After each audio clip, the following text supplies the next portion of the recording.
بسم الله الرحمن الرحيم الحمد لله رب العالمين والصلاة والسلام على رسوله الكريم أما بعد أعوذ بالله من الشيطان الرجيم بسم الله الرحمن الرحيم ثم إنكم بعد ذلك لميتون ثم إنكم يوم القيامة تبعثون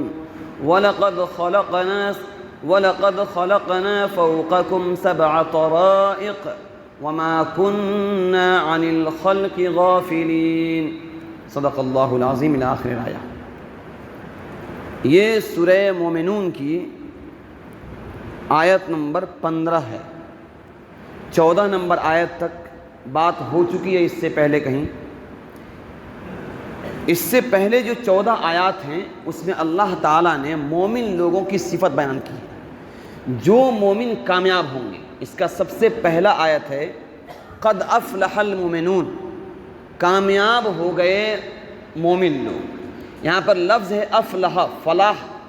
ہر نماز میں مؤذن کہتا ہے حی علی الفلاح، ہر تکبیر میں مؤذن کہتا ہے حی علی الفلاح۔ ہم لوگ اس کا معنی نہیں سمجھتے ہیں۔ فلاح کا ترجمہ کرتے ہوئے صاحب قاموس المحیط، ایک عربی لغت ہے، انہوں نے فلاح کا ترجمہ لکھا ہے ایسی کامیابی جس کے بعد کوئی دقت کبھی نہ آئے، ایسی کامیابی جس کے بعد کوئی کبھی دقت نہ آئے۔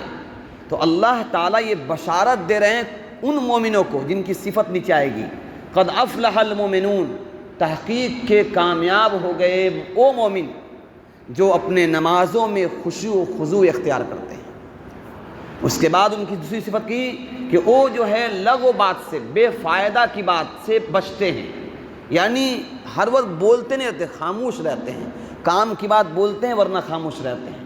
یہ 2 صفت۔ پھر اللہ کہتے ہیں وَهُمْ لِلزَّكَاةِ فَاعِلُونَ، زکوٰۃ ادا کرتے ہیں۔ بعض مفسرین کہتے ہیں زکوٰۃ سے مراد ہے اندر دل کے پاکی کا خیال رکھتے ہیں، دونوں مراد ہو سکتا ہے یہاں پر۔ وَالَّذِينَ هُمْ لِفُرُوجِهِمْ حَافِظُونَ، آگے ہے کہ اللہ تعالیٰ کو بندے جو ہیں اپنے شرمگاہوں کو پاک رکھتے ہیں، حفاظت کرتے ہیں اس کی، مگر اپنی بیویوں سے اور اپنی باندیوں سے۔ پھر اس کے بعد ہے کہ اللہ کے وہ بندے جو ان چیزوں کے علاوہ غیر جگہ پر اپنی خواہش پوری کرتے ہیں، وہ لوگ باغی ہیں اور حد سے تجاوز کرنے والے ہیں۔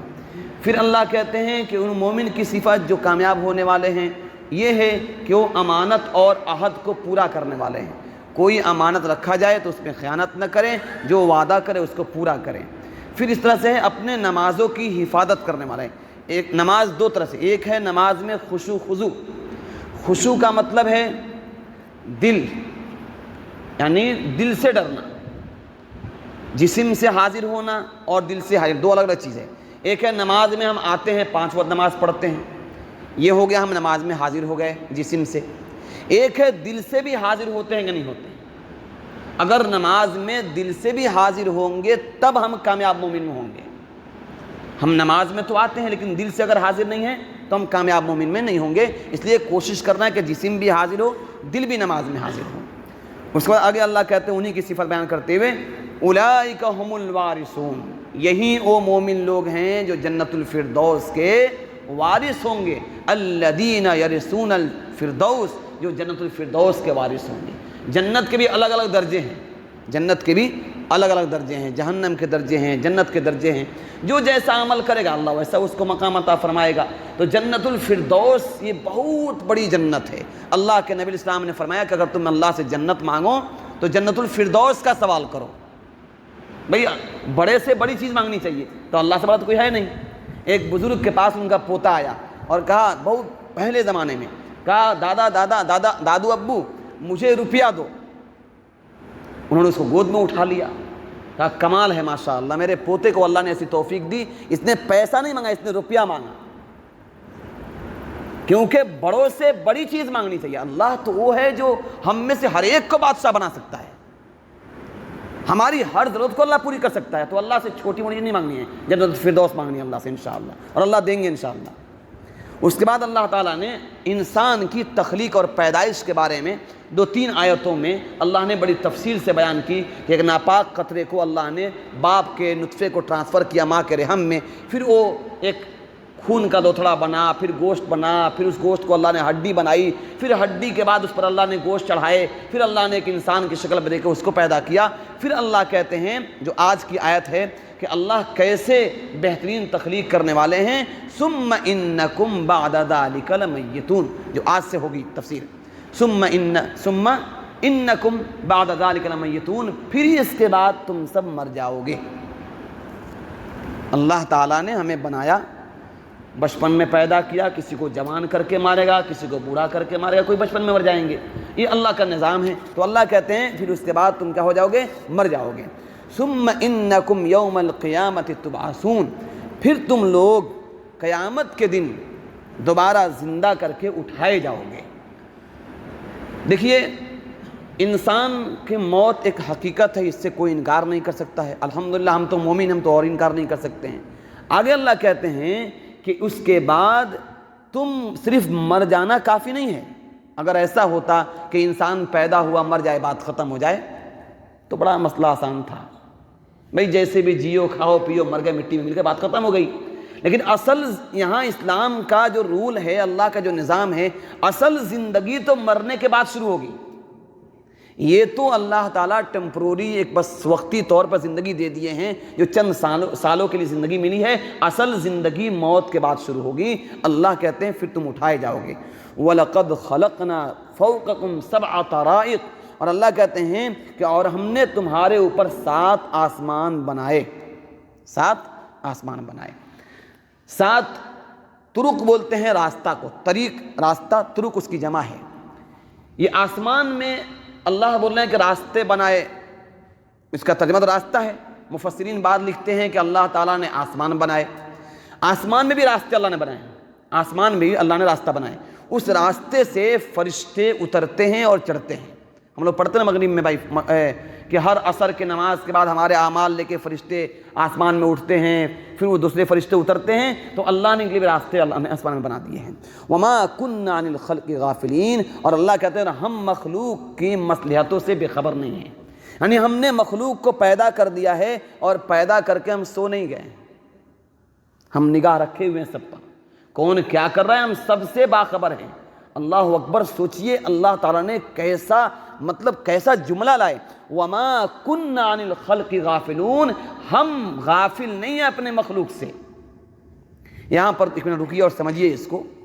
بعض سائنٹسٹ کہتے ہیں جو اسلامک ہیں یا بڑے بڑے علماء ہیں، وہ کہتے ہیں کہ اللہ رب العزت بندوں پر اس قدر نگاہ رکھے ہوئے ہیں کہ ایک ہی وقت میں پورے عالم میں، پوری دنیا کے اندر انکاؤنٹیڈ مخلوق، بے شمار مخلوقات اللہ کی ہیں، انسان بھی ہے، جانور بھی ہے، درندے بھی ہیں، پرندے بھی ہیں، مچھلیاں بھی ہیں، سانپ بھی ہے، بچھو بھی ہے، سب مخلوق کے ماؤں کے پیٹ میں یا انڈوں میں بچے تیار ہو رہے ہیں۔ لیکن عجیب بات ہے کہ ایسا نہیں ہوتا ہے کہ کتے کے پیٹ سے بلی پیدا ہو، بلی کے پیٹ سے کتا پیدا ہو، انسان سے بیل پیدا ہو، بیل سے انسان پیدا ہو، ایسا نہیں ہوتا ہے، بلکہ اللہ تعالیٰ ہر مخلوق سے وہی پیدا کرتے ہیں جو مخلوق ہے۔ آخر کیسے؟ ہم غور کریں تو اندازہ ہوگا کہ ضرور کوئی ہے جو اس پہ نگاہ رکھے ہوا ہے، ورنہ بدلاؤ ہوتا، یہاں کا وہاں چلا جاتا۔ تو علماء کہتے ہیں اگر کوئی بندہ، کسی بندے کے پیدائش سے پہلے اللہ 1 سیکنڈ کے لیے اگر نگاہ ہٹا لے تو اللہ اس کے آنکھ کو اس کے انگوٹھے پہ لگا دے اور انگوٹھا اس کے آنکھ پہ لگ جائے۔ یہ اللہ تعالیٰ ہم کو اس طرح نگاہ رکھا ہے۔ آگے اللہ کہتے ہیں وَأَنزَلْنَا مِنَ السَّمَاءِ مَاءً بِقَدَرٍ فَأَسْكَنَّاهُ فِي الْأَرْضِ، اور ہم نے آسمان سے مناسب مقدار کے ساتھ پانی برسایا، پھر ہم نے اس کو ایک مدت زمین میں ٹھہرایا۔ یہ سب علامت ہے شب قدر کی۔ آتا ہے حدیث میں کہ اللہ کے نبی علیہ السلام جو ہے جس رات شب قدر تھی آپ نے مسجد میں سجدہ کیا تو آپ کا پیشانی گیلا ہو گیا، آپ کی پیشانی گیلی ہو گئی تھی، کیونکہ وہاں چھت تو تھا نہیں، وہ اس پہ کیا کھجور کے پتے تھے، تو پانی ٹپکنے سے گیلا ہو گیا تھا، مطلب بارش ہوئی تھی۔ بہرحال اللہ تعالیٰ کسی رات بھی کر سکتے ہیں، لیکن یہ بھی ایک پہچان ہے اس کی۔ بہرحال بات ہی چل رہی تھی، اللہ کہتے ہیں یہاں پہ دیکھیے، یہاں پہ شروع ہوئی وَأَنزَلْنَا مِنَ السَّمَاءِ مَاءً، اللہ کہہ رہے ہم نے آسمان سے پانی اتارا، اللہ وہاں پانی اتارنا شروع کر دیے۔ یہ بھی عجیب اتفاق ہے، یہاں پر یہ آیت شروع تو بارش شروع ہو گئی۔ اللہ تعالیٰ کا نظام دیکھیے، اللہ وَأَنزَلْنَا مِنَ السَّمَاءِ مَاءً، اور ہم نے آسمان سے مناسب مقدار میں پانی اتارا، فَأَسْكَنَّاهُ فِي الْأَرْضِ، پھر اس کو زمین میں ہم نے ایک مدت تک ٹھہرایا۔ یہاں پہ ایک منٹ سمجھیے، بارش اللہ کہتے ہیں ہم نے مناسب مقدار میں برسایا۔ اگر ایسا اللہ کہتے کہ بھائی دیکھو انسان کو پوری زندگی 60 سال تک جتنی پانی، ایک دو آدمی کھینچ لیں وہ سامنے چڑھائیے بس، باقی ادھر دھیان دے، قرآن کی طرف، قرآن کی نسبت سے دھیان دے دینا۔ تو اللہ کہتے ہیں کہ ہم نے ایک مناسب مقدار میں بارش برسائی اور اس کو زمین میں ٹھہرا دیا۔ اگر اللہ تعالیٰ کیا کہتے کہ بھائی انسانوں کو جتنے ضرورت پڑ سکتے ہیں پانی کے، وہ تمام پانی میں ایک بار میں ہی برسا دیتا ہوں، تو کیا ہوتا؟ پھر سب ڈوب کے مر جاتے،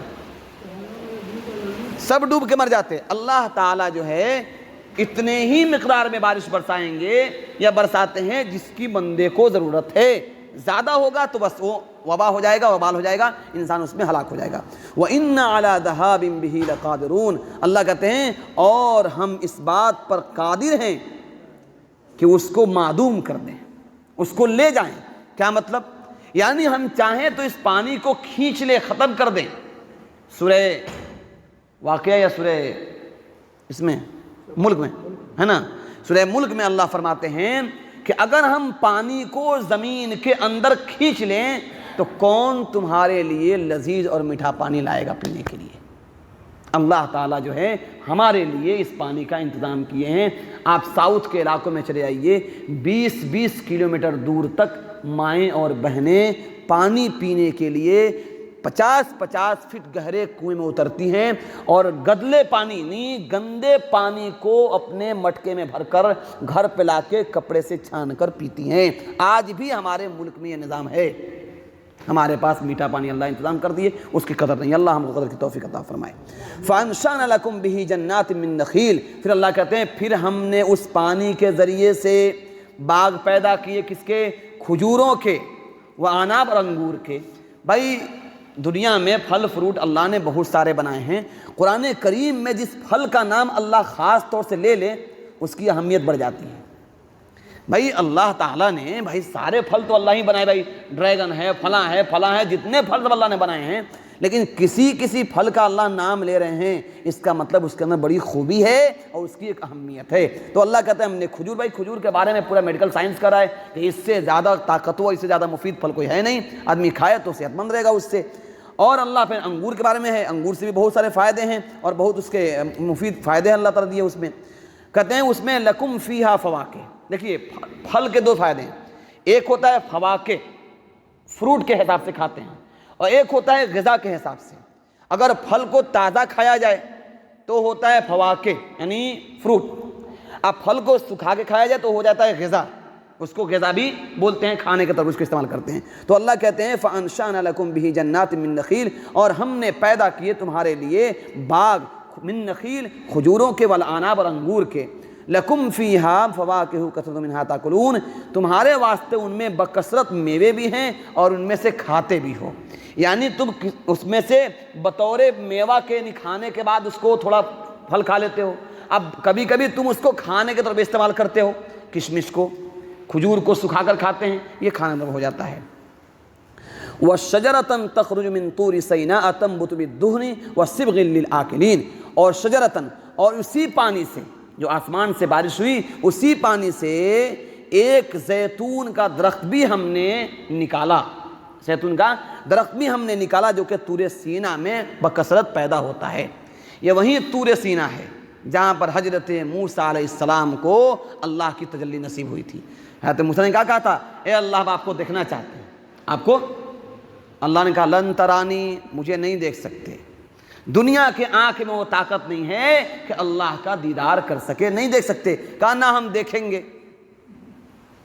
وہ بھی تھے اللہ سے بہت ان کا زبردست تعلق تھا، بھائی کچھ لوگ ہوتے ہیں جن کا بہت ایسا کنیکٹیوٹی ہوتا ہے. ایک وہ عورت تھی نا, وہ جنگل میں, وہ کری اللہ میاں اگر آپ مجھے ملتے تو میں آپ کو کنگھی کرتی اور آپ کا بال ٹھیک کر دیتی. ہے موسیٰ نے کہا کیسی پاگل عورت ہے. اللہ نے کہا چھوڑ دو اس کو خبر ہی نہیں ہے میرے بارے میں, بیچاری بس وہ محبت میں ہی بول رہی ہے. تو یہاں پر کچھ لوگوں کا تعلق الگ ہوتا ہے اللہ سے. حضرت موسیٰ علیہ السلام کا بھی تعلق عجیب تھا, وہ اللہ سے بہت بات کرتے تھے. اور کہا کرنا ہم دیکھیں گے. اللہ نے کہا فَإِنِ اسْتَقَرَّ جَبَلُهُ, کیا ہے حضرت آیت پڑھیے, ہم تو حافظ نہیں, اس گڑبڑا جاتا ہے کام. فَإِنِ اسْتَقَرَّ, ہاں فَإِنِ اسْتَقَرَّ مَكَانَهُ فَسَوْفَ تَرَانِي, اگر وہ پہاڑ اپنی جگہ پہ ٹھہر جائے تو مجھے دیکھ سکتا ہے تو. یعنی جب میں تجلی ظاہر کروں گا میں وہاں پر, اگر وہ پہاڑ ٹھہر جائے تو دیکھ لے گا. فَلَمَّا تَجَلَّى جَعَلَهُ دَكَّا وَخَرَّ مُوسَىٰ صَعِيقًا, اللہ کی تجلی ہوئی, پہاڑ جل کر خاک ہو کر ریزہ ریزہ ہو گیا. حضرت موسیٰ بے ہوش پڑے ہوئے گر کے. اللہ تعالیٰ کا, اللہ کی کئی پردوں میں اللہ کی تجلی ہوئی تھی, اور حالت یہ کہ وہ طور پہاڑ بالکل بھسم ہو گیا, بالکل ریزہ ریزہ ہو گیا. حضرت موسیٰ بے ہوش پڑ کے گر گئے. تو اللہ کہتے ہیں کہ اسی طور سینا میں ہم اس پھل کو زیادہ اگاتے ہیں.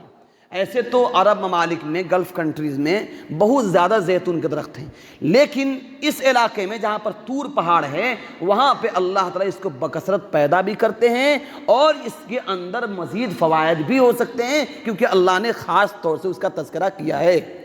اچھا زیتون, اللہ کہتے ہیں زیتون تنبت بالدہن, جس سے دہن بولتے ہیں تیل کو, جس سے تیل نکلتا ہے.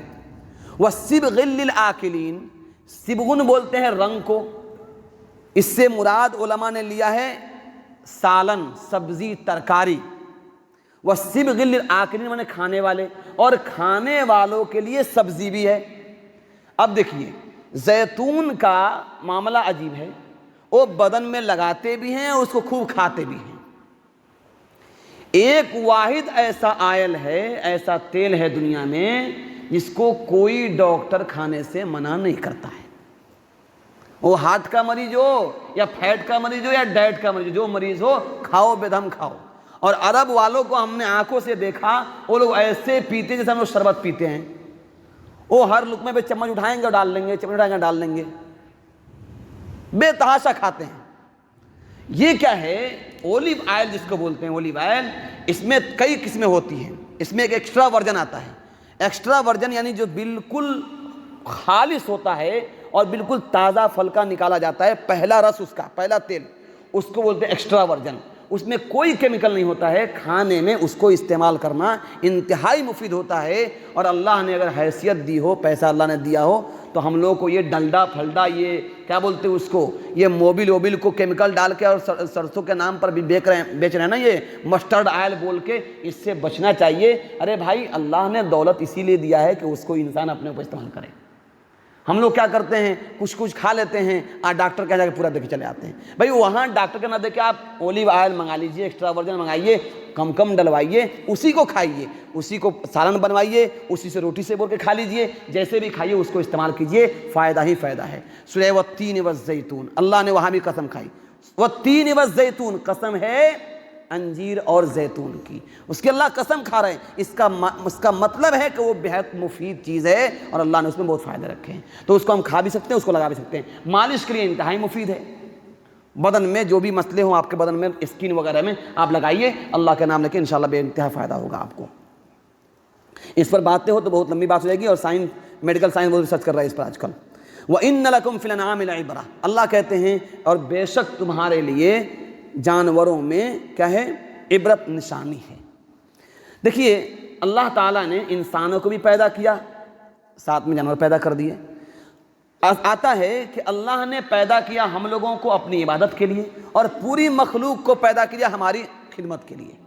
سورج ہمارے خدمت میں, چاند ہمارے خدمت میں, دریا ہمارے خدمت میں, آسمان ہمارے خدمت میں, چاند ہمارے خدمت میں, پوری دنیا کے مخلوق ہماری خدمت کے لیے. مچھلی ہمارے لیے, گوشت ہمارے لیے, دودھ ہمارے لیے, سب مخلوق ہمارے لیے کام کر رہے ہیں, اور ہم کو کام کرنا ہے اللہ کا. کیا ہوا, سب مخلوق تو اپنا کام کر رہے ہیں, ہم اپنا کام نہیں کر رہے ہیں. اللہ تعالیٰ نے اگر ایسا ہوتا کہ سورج یہ کہتا کہ اللہ آپ کے جن بندوں کے لیے آپ نے مجھے پیدا کیا تھا, مجھے پورا دن جلاتے ہیں اور مجھے دوڑاتے ہیں پورے دن دنیا میں اللہ تعالیٰ. جس مخلوق کے لیے آپ مجھے پیدا کیے وہ مخلوق آپ کی فرما برداری نہیں کر رہی ہے، میں نہیں نکلوں گا. اگر وہ بھی کہے تو کیا ہوتا پھر ہمارا؟ میرے بھائیوں، تمام مخلوق ہماری خدمت میں لگے ہوئے ہیں، ہم اللہ تعالیٰ کی عبادت سے منہ موڑے ہوئے ہیں. ہمیں چاہیے کہ اپنے رب کے حکموں کا عمل کرے اور اس کے پالنہاری کرے. تو اللہ نے جانور بھی دیے. کہتے ہیں نسقیکم مما فی بطونہا ولکم فیہا منافع کثیرۃ منہا تاکلون. اللہ کہتے ہیں ہم تم کو پلاتے ہیں، نسقیکم تم کو پلاتے ہیں، مما فی بطونہا اس چیز سے جو اس کے پیٹ میں ہے. اور جگہ بہت من بین فرث و دم لبنا شاربا اور بھی آیات ہیں. اللہ کہتے ہیں کہ ہم گوبر اور خون کے بیچ سے تم کو خالص دودھ دیتے ہیں. اچھا دودھ نکالتے ہیں ہم لوگ، کیا ایک دم دور ہیں نکال رہے ہیں، 10 لیٹر 15 لیٹر نکال رہے ہیں. اچھا اس کو کاٹ دیجئے، کیا نکال خون نکلتا ہے اس سے. اس کے پیٹ کو کاٹ کے دیکھیے، اس میں گوبر ہے، خون ہے، پیشاب کی تھیلی ہے، گندگی ہے. پھر اللہ تعالیٰ کا نظام دیکھیے، کھاتا وہیں چارہ ہے، وہیں گھاس بھوس کھاتا ہے. اور پھر اللہ تعالیٰ نے کیا لذیذ چیز اللہ نے دودھ عطا فرمائی. بھائی جنت کی نعمتوں میں سے ایک نعمت دودھ بھی ہے. جنت میں دودھ کا نہر بھی ہوگا، اللہ اس سے پلائیں گے. تو دودھ ایک بہترین غذا بھی ہے اور بہترین مشروب بھی ہے. صبغ للآکلین، یہ ایک جگہ اور ہے کہ آیت میں بھول رہا ہوں، اس کا مطلب یہ ہے کہ پینے میں بڑی آسانی ہے. آپ پیجئے، پانی سے بھی لگتا ہے آسانی سے آپ کو دودھ اندر چلا جاتا ہے، ایک دم بالکل صاف، جیسے کسی تیل والے چیز پہ کسی کو پھسلا دیا گیا، آسانی سے آپ کے گلے سے نیچے اتر جاتا ہے. اللہ نے اس میں بہت سارے فائدے بھی رکھے ہیں، بہت پروٹین بھی اللہ نے رکھا اس میں. تو اللہ کہتے ہیں کہ ہم نے تم کو پلایا، وَلَكُمْ فِيهَا مَنَافِعُ، اور ان جانوروں میں اس کے علاوہ بھی اور بہت سارے فائدے ہیں. اور کیا فائدہ ہے بھائی؟ میں روز مٹن بریانی اور قورمہ کباب یہ سب کہاں سے آ رہا ہے بھائی؟ اسی سے تو آ رہا ہے نا. اللہ اگر جانور نہیں بنائے ہوتے تو گوشت کہاں سے کھاتے؟ ہماری بریانی کیسے پکتی؟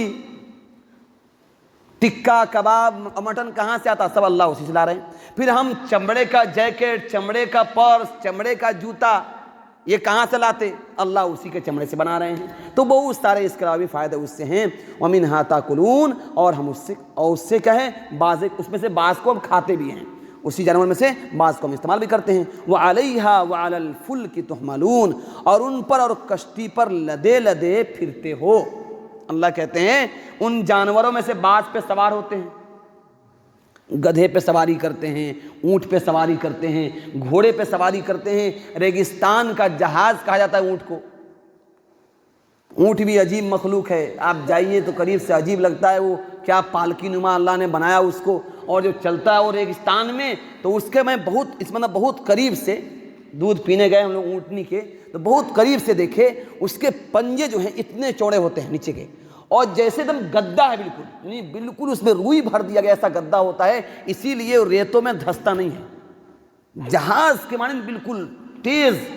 سارے مخلوق وہاں پر اس کا پیر دھس جائے، ساری گاڑی پھیل ہو جائے، وہاں پہ یہ جہاز کے مانند بالکل سفر کے لیے تیار ہر وقت، جتنا لے جاؤ. اچھا عجیب اللہ نے اس کو بنایا. وہ 15 دن کا پانی اسٹاک کر اپنے ٹنکی میں کر لیتا ہے. اگر 15 دن پانی نہ ملے کوئی مسئلہ نہیں اس کو، وہ اپنے ٹنکی میں اسٹاک کر لیا، اسی سے کام کراتا تھا 15 دن تک. یہ اللہ تعالیٰ نے اس کو یہ ایسا بنایا، عجیب و غریب بنایا. اور عرب کے ریگستان کا حال یہ بھی تو ادھر میں ایک جگہ ہے ظلم، وہ طائف اور ریاض کے بیچ میں، جہاں پر سونا نکل رہا، بھی پورا گھیر دیا گیا علاقہ کو، سونا نکل رہا ہے. تو اس علاقے میں ہمارے ایک دوست مجھے بتا رہے تھے کہ اس علاقے میں عالم یہ ہے کہ آپ حد نگاہ تک جہاں تک چلے جائیے، جہاں تک نگاہ جائے گی صرف ریگستان ہے. اگر کوئی آدمی بھٹک جائے اور اس کو وہاں نیٹ ورک بھی نہیں ملتا ہے تو اس آدمی کا زندہ آنا مشکل ہوتا ہے.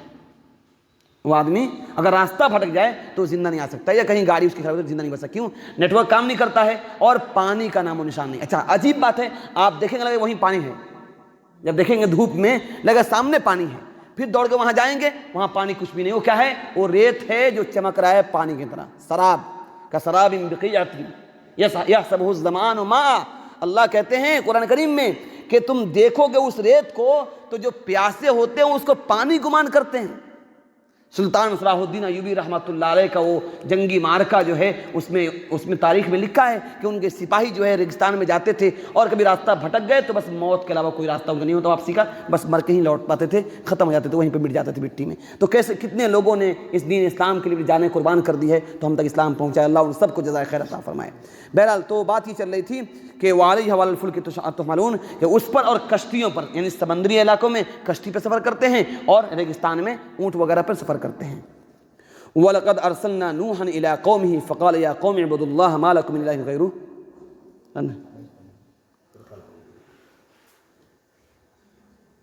ٹھیک ہے، کل انشاءاللہ یہاں سے تو آج جو ہے وہیں تک پڑھے کہ اللہ تعالیٰ نے جو ہم کو جانور دیے ہیں ان جانوروں سے بہت سارے فائدے ملتے ہیں۔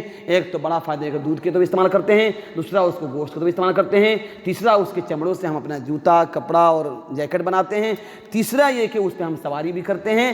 اور آج کے دور میں وہ سمجھ میں نہیں آئے گا، لیکن جس دور میں کوئی سواری نہیں تھی اس وقت میں یہی سب سے بڑی قیمتی سواری ہوا کرتی تھی، اور اسی کے ذریعے سے انسان دور دراز علاقوں میں سفر کرتا تھا۔ اس کے علاوہ کشتیاں، اسی کشتی سے نسبت سے نوح علیہ السلام کا واقعہ آگے آ رہا ہے کہ اللہ تعالیٰ نے نوح علیہ السلام کی قوم پر جو عذاب بھیجا تھا تو پھر کیسے کشتی اللہ نے بنوائی، پھر سوار کیا، پھر بچایا۔ اللہ تعالیٰ ہم سب کو عمل کی توفیق عطا فرمائے۔ وآخر دعوانا الحمدللہ رب العالمین۔